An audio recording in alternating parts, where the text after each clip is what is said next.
Hello friends, welcome back to the Money Video guys and my YouTube channel. Today friends, we are going to talk about how can we enable color correction mode setting in a Technophone, and guys, how can you use your color correction mode setting in your Technophone device. In this video friends, I am going to show you, and today video title is guys, how to enable color correction in Technophone.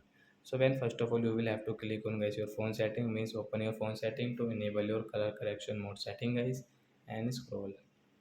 As you can see this type of setting, friends, click on guys your special function setting guys, tap here and guys click on your accessibility setting, then guys again scroll it, friends you can see color correction, friends tap here, friends you want to enable, you can enable from the right side, you can see red color, orange, yellow, green, caron, blue, purple color will change in this color guys. So friends you can see your screen color will change, your icon color will remove on your screen, so your screen color is different. So like that guys, you can enable your color correction mode, and as you want to use your phone with your color correction mode, so then you can use it.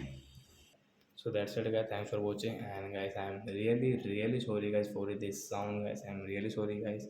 Guys only focus on video guys, ignore this sound, I'm really sorry guys. Thanks for watching.